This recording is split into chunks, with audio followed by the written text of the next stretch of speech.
Assalamu alaikum wa rahmatullahi wa barakatuh. Assalamu alaikum. Assalamu alaikum wa rahmatullahi wa barakatuh. Assalamu alaikum wa rahmatullahi wa barakatuh. Never lose hope, 'cause Allah is always by your side. According to CDC, there has been a 33% increase in suicides within the last 2 decades. Suicide death occurs every 11 minutes in the United States, and for every suicide death, there are at least 20 attempts. Our own Muslim community is not immune from this. 1 in 3 Muslims report feelings of suicide or thoughts of suicide in therapy. There are so many challenges that Muslims face which create concern for suicide risk. Among them, social isolation, racial and ethnic discrimination, Islamophobia, anti-Muslim assaults, and psychological distress. Our community in Allen, Texas experienced a heavy tragedy when the lives of an entire 6-member household came to a sad end due to a murder-suicide.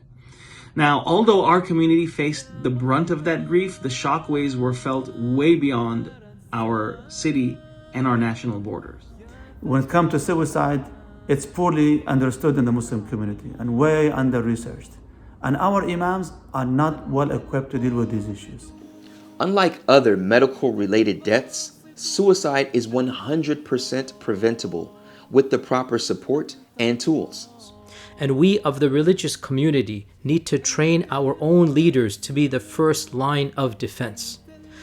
The good news is that the Stanford Muslim Mental Health and Islamic Psychology Lab has developed an evidence-based, in-depth suicide prevention, intervention, and post-vention training.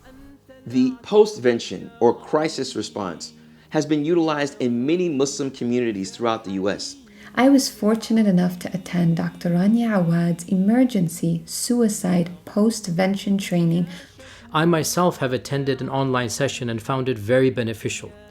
I felt very blessed to have attended and wished that more of our community members, in particular our religious leaders, could also benefit from the powerful and critical training that we received. I came out of that phone call with an outlook on the issue of suicide that we don't really study in the books of tradition. I benefited from that session, but I know that so much more needs to be done.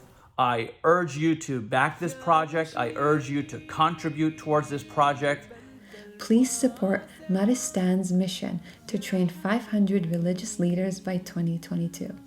We want you to give to this cause generously because it's extremely important and valuable, and it's life-saving, wallahi, life-saving training. It's our responsibility to prevent any other suicides in our respective communities.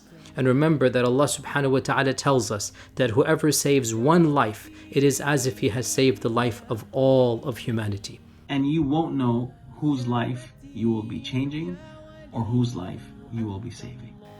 Please be sure to share this campaign with your friends and family. Jazakumullahu khairan. Wassalamu alaikum wa rahmatullahi wa barakatuh. Thank you. InshaAllah, InshaAllah.